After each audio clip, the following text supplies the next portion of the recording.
You became a Christian when you were 17. Mm-hmm. And I know you've probably shared your testimony before, but I'm interested because you were kind of insulated from that stuff. How did it get to you? How did you hear the gospel for the first time? I was insulated from... Oh, I mean, you were in Hollywood. You were kind of not surrounded by it. Maybe you were. I don't know. Like, what was your relationship to Christ, religion, all that stuff before? So I did not grow up in a Christian home, never went to church, never talked about God in my family. In fact, I was a professing atheist until I was about 17 and a half years old. So I thought that Jesus was part of a different trinity, the Easter Bunny, the Tooth Fairy, and God. And I just thought it was ridiculous, the idea that there was someone up there hiding behind the clouds, keeping track of the good and bad, sort of like a Santa Claus figure with a list of who's naughty or nice. I loved science. I loved biology. I loved studying those kinds of things. And so for me, there was just no evidence that God exists. And even if you do want to believe in God, which religion are you going to go with? I mean, you could go with all these different religions and sacred texts. And then I met a really cute girl on the set of Growing Pains. And she invited me to meet her family one weekend. And I thought, hey, this is my chance. She's really cute.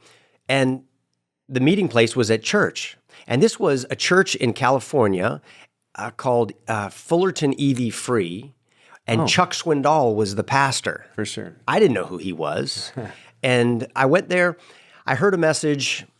He presented the gospel. It left me with a head full of questions, and I started studying Josh McDowell, Evidence That Demands a Verdict. I would ask her father lots of questions about God, evolution, the Bible, dinosaurs, Noah's Ark, reincarnation, the resurrection, the virgin birth, and he was pretty good at answering those questions. And then he gave me a little book by Josh McDowell called More Than a Carpenter. Mm-hmm. That really helped me to open the door intellectually to examine the claims of Jesus and for the resurrection.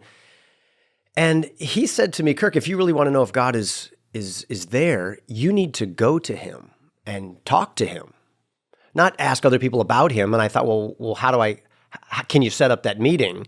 And he was like, well, you just have to go to him on his terms, which are humility and faith. I didn't have much of either one. And it was important that he said that to me because I think it put the whole encounter in perspective. At that time, I was Mike Seaver. I was on top of my game. I was the big man on campus. And so if you wanted to meet with me, you'd go through my managers and agents, and you'd have to come to me on my terms. But he was pointing out that if I was going to talk to the creator of the universe, I would not be the celebrity in that relationship. Mm. And I remember sitting in my sports car, parked on the side of the road, thinking about the fact that one day I would die, and I would find out if what that preacher said is true. And if there is a heaven, I knew that I would not be going. And so I thought, what will it hurt for me to just try? And so I closed my eyes in trying to assume the proper position for prayer. Mm-hmm. I didn't know why people close their eyes, but I just figured it was some magic trick that sent the prayers up to heaven. And so I just said, God, if you're there, would you please show me? I want to know if I'm headed down the wrong road. Open my eyes, make me the man that I'm supposed to be. I opened my eyes and I didn't see a vision of Jesus on the windshield. The Holy Spirit didn't rush in through the air conditioning vents. I just had this feeling that something had changed inside me, and I wanted to know. And I felt about, this big, the size of a speck of sand, in comparison to the creator of the universe. And I told a friend about that. He invited me to church. Somebody gave me a Bible. I started to read it, and it was like the Bible was reading me. Mm-hmm. I began to want to know more and more, and I got more and more of my questions answers, and eventually decided that Jesus appears to be who he claims to be. And I believe that God is changing me on the inside. And that was the beginning of my spiritual story and my walk with Jesus. And that was like 35, 40 years ago. And I look back after all these years and I'm so grateful.